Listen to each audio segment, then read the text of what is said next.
sebuah desa terpencil bernama Karangjati, terdapat sebuah batu besar yang berdiri megah di puncak Bukit Hitam. Batu itu tidak seperti batu biasa.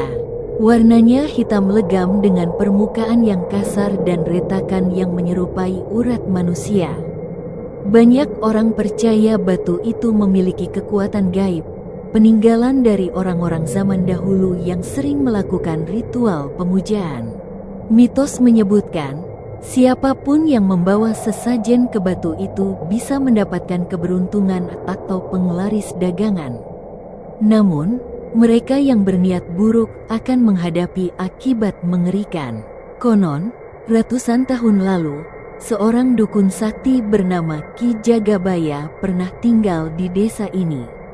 Dia adalah pemimpin sekte yang mengorbankan manusia untuk memperoleh kekuatan supranatural.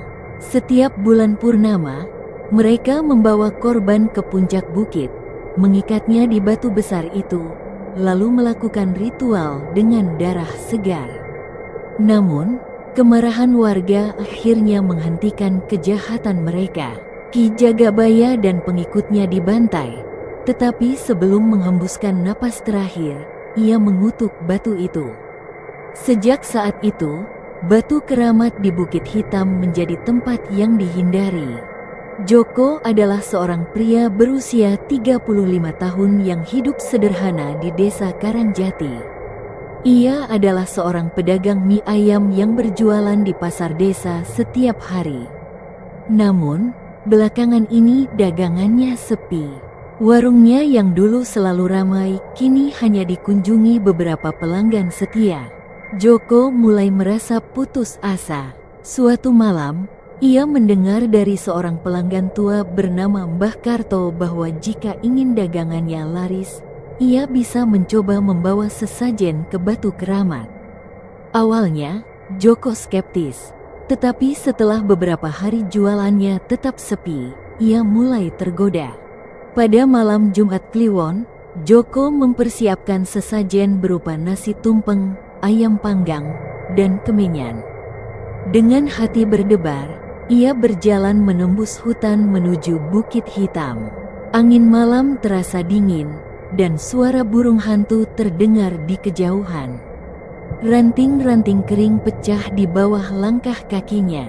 Setibanya di batu besar itu, suasana terasa semakin mencekam. Ada bekas-bekas sesajen lama di sekitar batu, beberapa masih utuh, sementara yang lain membusuk dengan bau amis. Joko meletakkan sesajennya, lalu berdoa sesuai dengan apa yang dikatakan Mbah Karto. Setelah selesai, ia buru-buru pergi tanpa menoleh ke belakang. Keesokan harinya, warung Joko tiba-tiba ramai. Pelanggan datang berbondong-bondong, bahkan beberapa orang baru yang belum pernah ia lihat sebelumnya. Dalam waktu 2 jam, semua dagangannya ludes terjual. Kejadian ini berulang selama beberapa hari. Joko semakin percaya bahwa batu keramat memang membawa keberuntungan. Namun, di balik keberhasilannya, hal aneh mulai terjadi. Setiap malam, ia bermimpi berada di hutan Bukit Hitam, melihat sosok bayangan tinggi dengan mata merah menyala yang berdiri di samping batu besar. Terkadang, ia mendengar suara bisikan lirih yang mengatakan, "Kau berhutang. Kau harus membayar." Awalnya, Joko mengabaikannya, namun mimpi itu semakin sering dan terasa semakin nyata. Suatu malam, ia terbangun dengan tubuh penuh keringat dan mendapati jejak kaki berlumpur di lantai rumahnya, seolah-olah seseorang telah masuk. Ketakutan Joko semakin menjadi ketika salah satu pelanggan setianya, Pak Surya, tiba-tiba meninggal mendadak di warungnya. Tubuhnya membiru seperti kehabisan darah.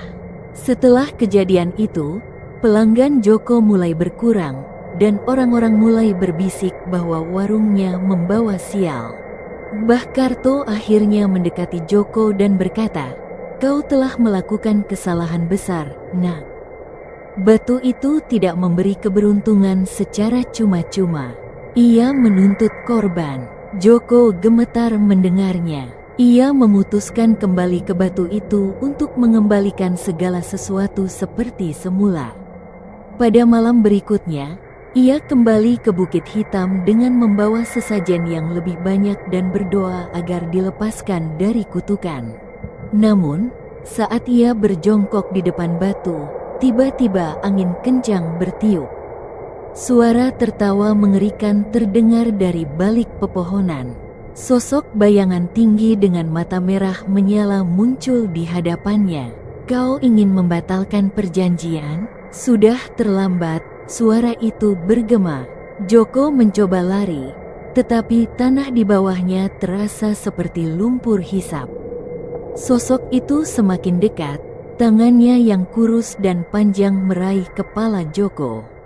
Dalam sekejap, tubuh Joko menghilang, meninggalkan hanya jejak darah di sekitar batu. Keesokan harinya, warga desa menemukan warung Joko dalam keadaan kosong. Ia tak pernah kembali. Beberapa orang berspekulasi bahwa ia telah melarikan diri karena hutang, tetapi yang lain percaya bahwa batu keramat telah menagih bayarannya. Mitos tentang batu keramat di Bukit Hitam pun semakin menyeramkan. Beberapa orang mengaku mendengar suara seseorang memanggil minta tolong dari arah bukit pada malam hari. Mereka yang nekat mencoba pergi ke sana selalu kembali dalam keadaan linglung, seperti kehilangan sebagian ingatan mereka. Sejak saat itu, tak ada lagi yang berani mencari keberuntungan di batu itu. Mereka tahu, kekuatan gelap tidak pernah memberi tanpa meminta sesuatu sebagai imbalan. Batu itu masih berdiri di sana, menunggu korban berikutnya yang cukup nekat untuk membuat kesepakatan dengan kegelapan.